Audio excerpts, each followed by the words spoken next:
Hello guys, हामी चाहिँ आज 2082 सालमा पुरै नयाँ वर्ष मनाउँदै हामी चाहिँ यो निजगढको पर्यटकीय क्षेत्र हामी पुरै चस्मा त खतरा देखिँदो रहेछ नि। सानो भाइ ला चस्मा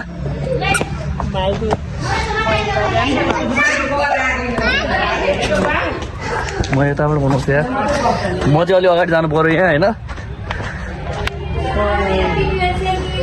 ल गाइजहरू, अब हामी चाहिँ आज नयाँ वर्षको दिन पुरै शहीद हिरालाल पार्कमा चाहिँ पुरै अवलोकन। हेलो के भन्ने प्रणाम पनि भन्यो।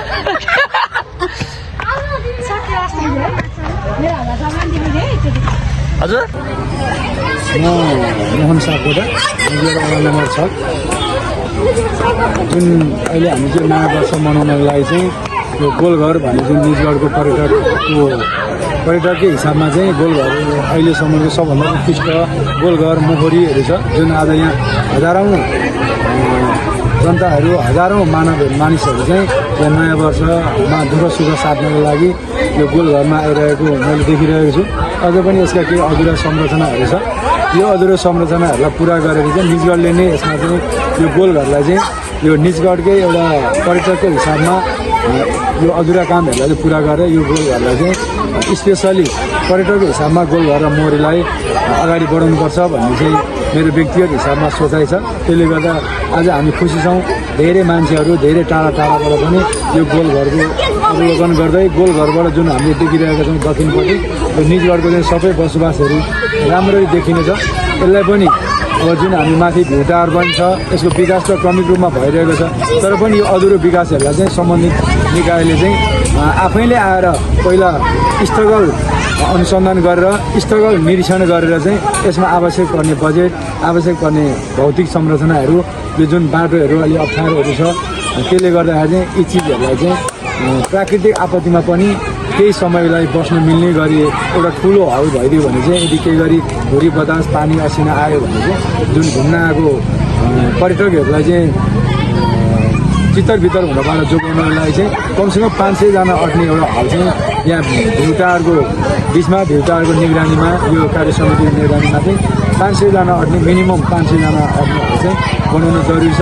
त्यसले गर्दाखेरि अबको दिनहरूमा यी कुराहरू पनि अगाडि बढोस् भन्ने यो 82 सालको नयाँ वर्षमा चाहिँ मैले एउटा नयाँ 500 जना अट्ने हल बन्नुपर्छ र आएको पर्यटकहरूको लागि चाहिँ संरक्षण गर्नको लागि यहाँनिर हरेक हिसाबले मान्छेले आफूलाई सुरक्षित भएको महसुस गर्नुपर्छ भन्ने चाहिँ मेरो महसुस छ। त्यसले गर्दा सबैजनाले पहल गरौँ, गोलघरलाई पर्यटक हिसाबमा अगाडि बढौँ भन्न चाहन्छु। हस्त धन्यवाद।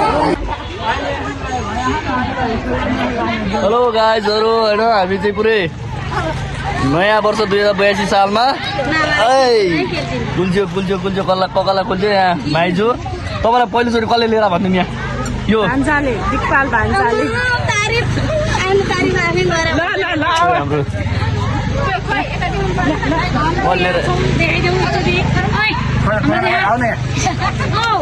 के 2 शब्द जाओ खोइ त। नयाँ वर्ष 2082 मेरो इमानको माया यसरी सधैँभरि राख्नु।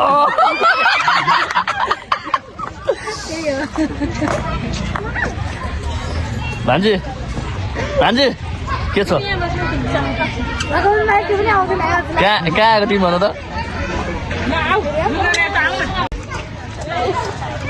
के भयो हजुर? चिसो कतिखेर आउँछ त नि? चिसो कतिखेर आउँछ त नि?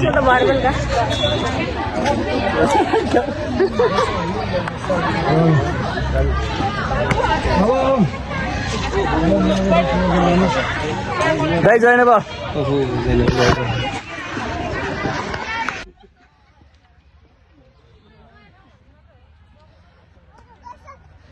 ओ सान भाइ, ओ सानमाओली कहाँ हिँडेको?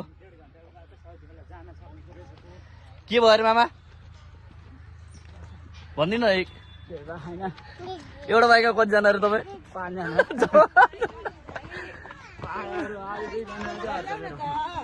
अरू 2 जना जति अर्थ्यो।